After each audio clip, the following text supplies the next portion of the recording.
Salut, je m'appelle Hugo. Aujourd'hui, je vais vous montrer rapidement comment mettre à jour votre page de votre écolieu, de votre éco-communauté sur le répertoire de l'Atrium.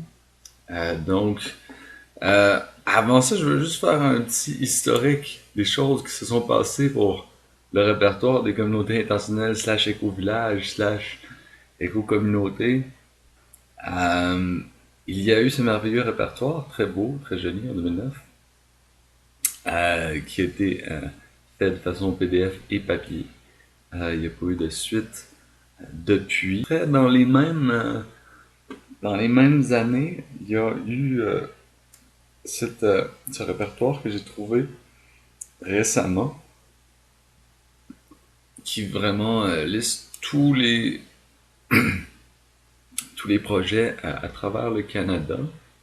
C'est quand même cool, il y en a que je connaissais pas là-dedans. Mais ça aussi, c'est quelque chose qui date de 2009. Par la suite, en 2016, il y a Martin qui a créé ce document partagé sur Facebook que tout le monde peut modifier et qui liste des éco-villages du Québec.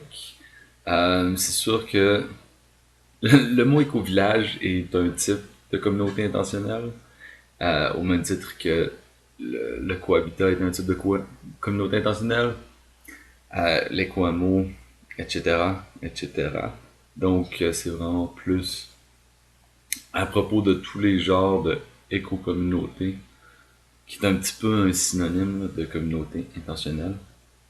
Il y a quand même beaucoup de choses ici. Mais bon, je pense que ça n'a pas été mis à jour récemment. Et disons que la mise en page, le moule qui est utilisé pour faire ça donne pas beaucoup de flexibilité pour ajouter beaucoup de données là, à ça. Par la suite, en 2019, il y a Stéphanie et Lisa qui ont fait ce petit répertoire des éco-communautés, mais il faut vraiment savoir où aller le chercher. Dans le sens, il faut cliquer sur plus, photos, puis il y a un album photo que c'est les répertoires des éco-communautés du Québec en 2019. Puis quand même bien fait, il est quand même très beau là, avec les visuels, tout ça. Je l'aime bien, moi j'aime beaucoup la carte avec les petits points, j'adore ça. Mais c'est ça, encore une fois, le problème, c'est que ça date de 2019, ça n'a pas été mis à jour, il y a certaines données qui manquent. C'est pas tout le monde qui peut aller modifier sa page et son entrée. Ce qui nous mène à 2021. Donc l'an dernier, il y a Alain Farmer qui a lancé ce merveilleux site, l'Atrium de l'apprentissage, s'entraider pour vivre ensemble au Québec. Et dans ce site-là, qui est quand même très vaste et très garni en informations, que d'ailleurs vous pouvez faire des discussions ou des posts un petit peu comme dans Facebook. Je pense que Alain, c'était un peu ça son idée, que les gens puissent se rassembler vraiment pour euh, le vivre ensemble au Québec, échanger des trucs et des ressources là, à ce niveau-là. Puis dans contenu, ici, donc c'est ça, dans contenu, ressources, écolieu, du coup, on arrive ici au répertoire des écolieux. Donc, la liste qui est là a comme été pris de tous les autres répertoires que je vous ai montré avant. Il en manque peut-être, je sais pas encore toutes pris au peigne fin là, pour m'assurer que tout est bien là. Mais aujourd'hui, ce que je veux vous montrer, c'est surtout de comment vous inscrire au site et comment modifier la page qui est liée à votre éco-communauté. Parce que tout le monde qui est inscrit au site peuvent modifier la page de chaque éco-communauté. C'est sûr qu'il y a l'administrateur Alain qui se garde un droit pour revenir d'une version antérieure si quelqu'un aurait donné des fausses informations ou aurait fait du sabotage là, sur la page.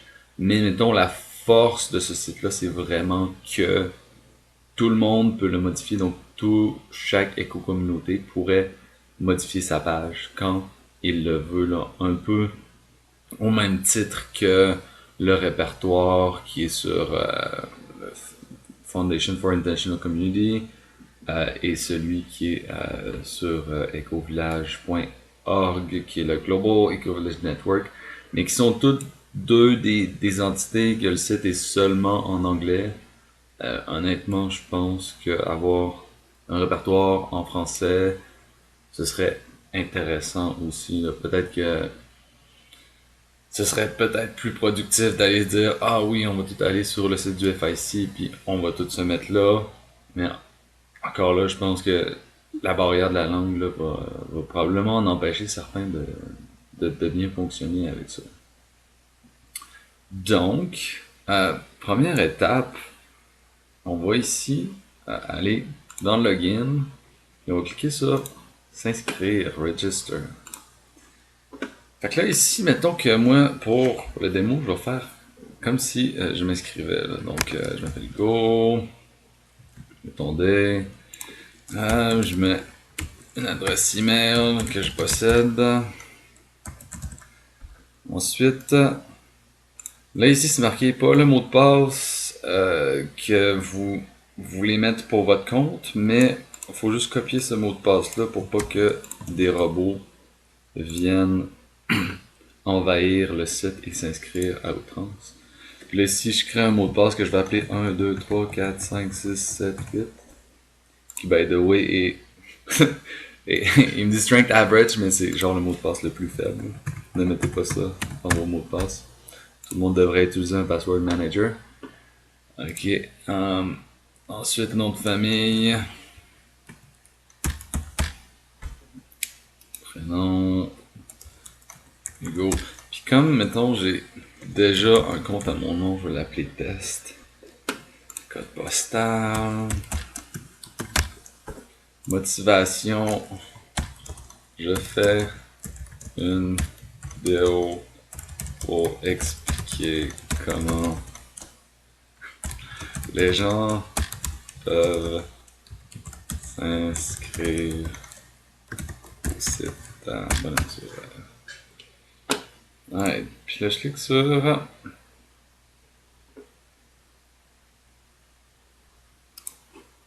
et là ça me dit merci de votre inscription. Vous pouvez maintenant vous connecter. Puis là on va aller essayer de se connecter. Là moi j'ai déjà un autre compte. Là. Mais 1, 2, 3, 4, 5, 6, 7.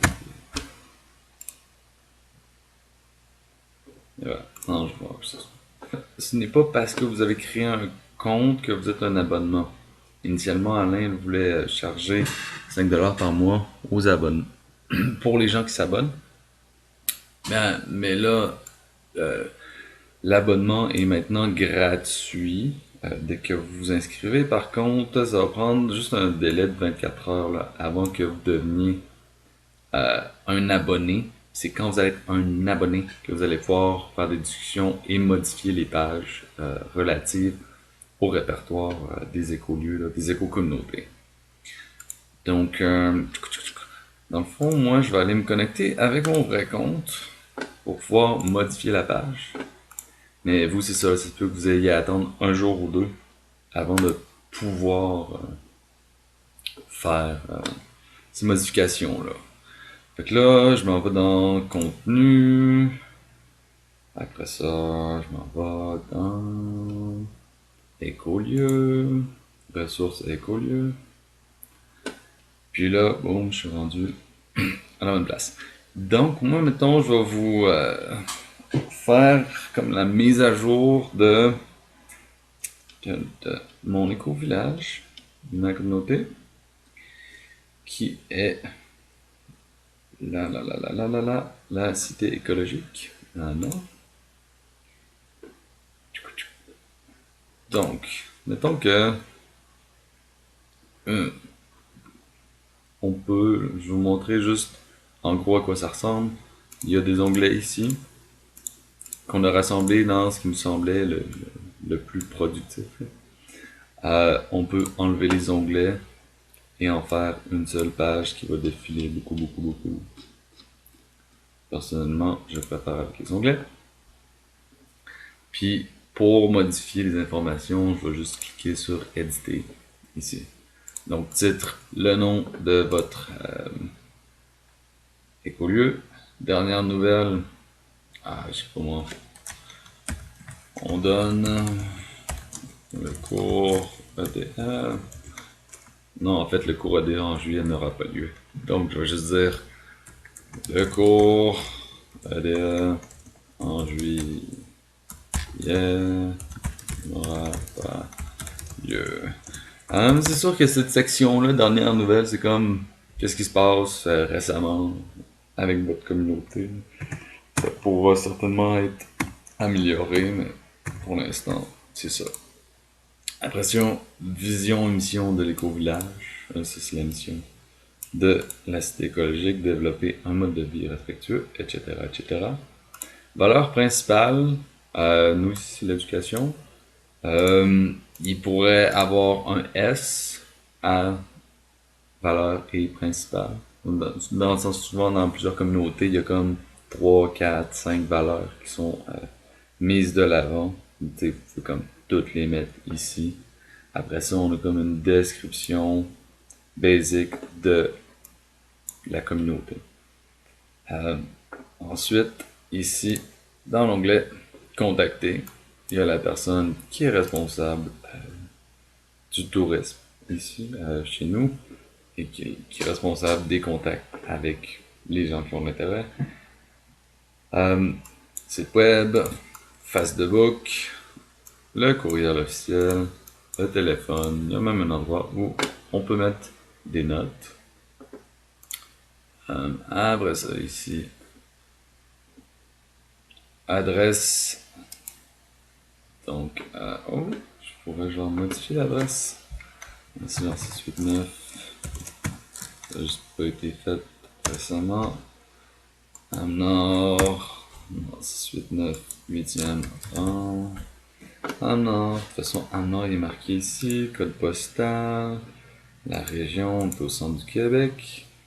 Bon, là, dans les types de communautés intentionnelles, c'est sûr que c'est un peu. Il y a des gens qui s'identifient plus comme un éco-village, il y a des gens qui s'identifient plus comme un éco-hameau, il y a des gens qui s'identifient plus comme un collectif, il y a des gens qui disent ah oui, nous on est une communauté intentionnelle.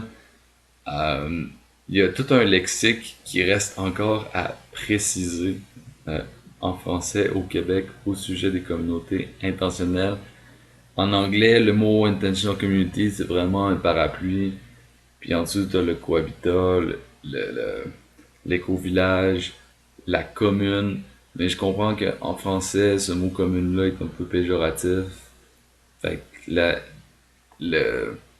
la commune, un partage de revenus, mais c'est comme la communauté intentionnelle, un petit peu, là. Donc, au Québec, ce terme-là sert un peu à identifier ce type de communauté-là. Puis le mot éco-communauté a comme pris l'espace de... On englobe tous les types de communautés. Mais dans le répertoire aussi, ça peut être n'importe quel type d'écolieu. Fait que si, mettons, vous avez une ferme, vous faites de l'agriculture biologique, de la permaculture, c'est pas nécessairement obligé d'être une communauté qui, est, qui est établie puis qui vit sur place. Fait qu'aller dans ces termes-là et essayer de trouver celui qui convient le mieux à votre écolieu, à votre communauté. Fait que ici, nous, c'est éco-village. Ensuite, dans quel milieu est-ce qu'on vit? Rural, urbain, en banlieue, en région, ou est-ce que, mettons, notre écolieu, c'est un village? Ou non. Est-ce que on est dans un village? Ça peut être dans les types de communautés. On pourrait dire dans un type de communauté qu'on est un village. Par exemple, mettons, je suis le village de Saint-Camille, il y a plusieurs trucs qui se passent au Saint-Adrien, où il y a plusieurs trucs qui se passent écologiques, ben je peux dire que je suis un village là aussi. Taille du domaine. Ici, ouais, nous on fait de l'agriculture. Euh, Cette entrée-là, je comprends plus ou moins. Ensuite, l'historique. C'est quand même important. Votre projet, il est à quel stade de son histoire? Est-ce que c'est un projet et vous avez des rencontres avec des gens, mais vous n'avez pas encore trouvé de terrain, vous n'avez pas encore établi plein d'affaires? Est-ce que c'est en construction, vous avez trouvé un terrain, mais vous êtes juste en train de commencer à construire vos affaires? Ou est-ce qu'il est établi dans le sens il y a un centre communautaire de bâti, les gens habitent sur place, euh, il y a des entreprises sur place dans le cas d'un éco-village? Ou est-ce qu'il est éteint? Ça veut dire qu'il y a eu un projet éco-communautaire à une époque. Maintenant, il n'y en a plus. Ça s'est éteint. C'est fini. C'est quand même, moi je trouve ça quand même important de garder dans le répertoire les projets qui sont éteints. Parce qu'on se dit, ah oui, mais semble qu'il y avait un éco-village au Mont-Radar. Ah oui, mais semble qu'il y avait quelque chose. Puis là, on voit, puis là, ah oui, c'est le domaine du Mont-Radar. Puis là, mais non, c'est plus la même chose, là. L'éco-village qui était au Mont-Radar s'est éteint en 2010. Puis le domaine, de plein air qui a pris le relais du lieu a plus rien à voir là, avec les communautés intentionnelles.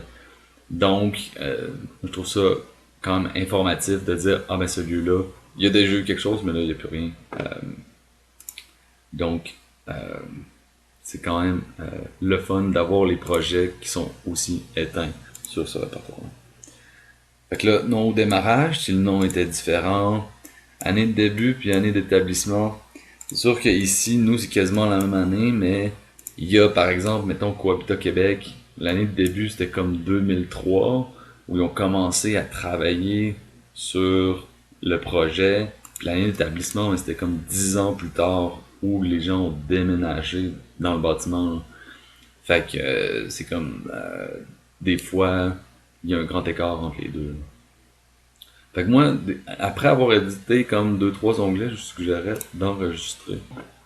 C'est dans historique, situation ici, mais combien il y a de membres dans votre projet, combien il y a de non-membres, combien il y a d'enfants, est-ce que les enfants peuvent être considérés dans les membres aussi, ça dépend comment vous gérez vos affaires. Quelqu'un qui est résident non-membre, ça peut être quelqu'un qui est en période d'essai, ou tout dépendant de comment les, les cercles qui entourent votre membership sont faits, là. La population totale, ben, c'est ça, plus ça, plus ça. Fait que combien de personnes qui vivent en ce moment dans votre projet. Population idéale, c'est le nombre de personnes que vous aimeriez être. Est-ce que vous accueillez des nouveaux membres? Est-ce que vous accueillez des woofers? Est-ce que vous accueillez des stagiaires? Woofer, j'ai mis à déterminer ici parce que moi, je dois quand même vérifier avec la personne responsable. Mais il me semble qu'on n'en accueille plus des woofers. Mais on accueille des stagiaires, on accueille des visiteurs en temps normal.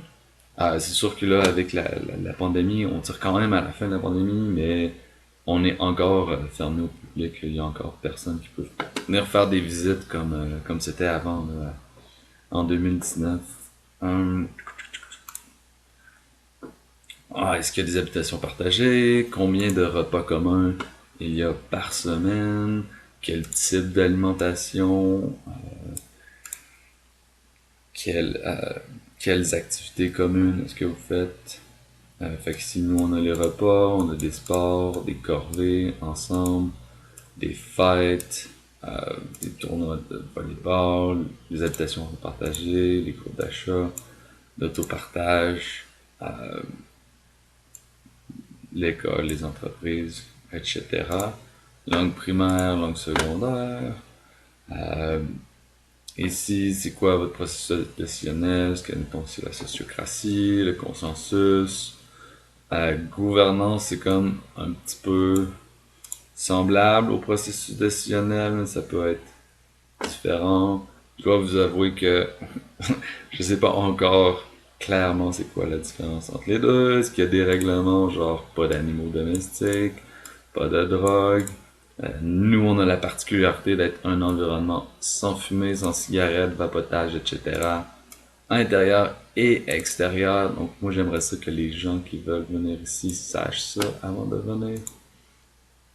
Est-ce que vous avez un processus pour intégrer des nouveaux membres, des gens qui veulent venir se joindre à la communauté? Oui, nous on en a un. On commence par une visite, stage, après ça un an d'essai, puis après ça on fait une demande, puis il y a encore 2 années de probation. Mais c'est très long et c'est nécessaire parce que ça prend du temps à bien se connaître puis à s'assurer que d'une part et d'autre, on fait un bon choix. Il n'y a pas de frais d'adhésion, mais peut-être que dans certaines communautés, vous allez devoir acheter le lot puis construire une maison, ou acheter le lot ou acheter une unité. Mettons par exemple à Cohabitat Québec, mais si vous voulez faire partie de la communauté, vous devrez acheter un appartement. Puis là, le type d'entreprise, ben ici sur les activités qu'on a ici sur place, c'est sûr que la plupart des communautés seront pas nécessairement auront pas nécessairement d'entreprise sur place. Puis là, oh, j'ai tout fait, enregistré, et voilà, boum, c'est fait. Et c'est mis à jour. Et si, mettons, je retourne à toutes les communautés, ben, on va voir que...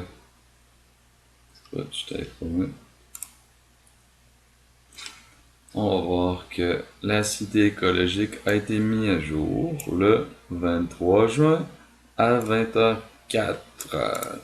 Donc c'est quand même assez le fun de voir que il y a une mise à jour qui a été faite récemment.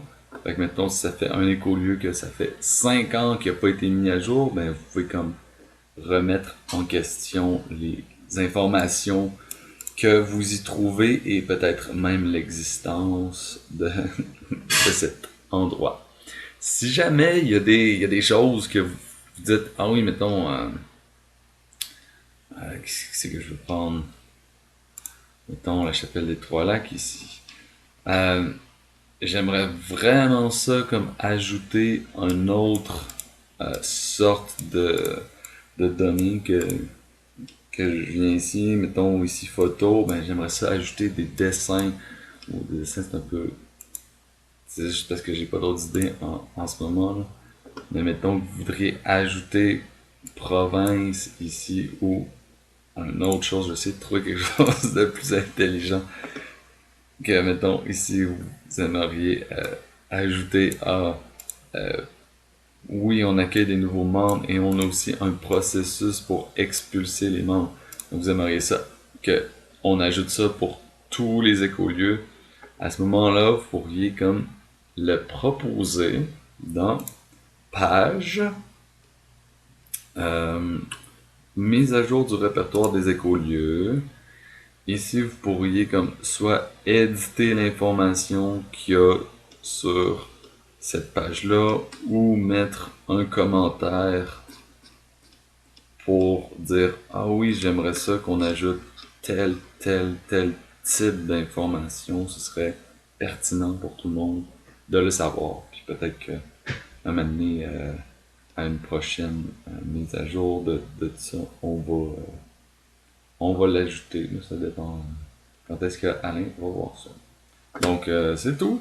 Ça fait le tour. Merci. J'espère que vous avez bien compris comment on peut le faire. Et puis, si jamais c'est pas dans vos compétences ou vous n'avez pas le temps ou whatever, vous pouvez aussi alternativement répondre à mon courriel.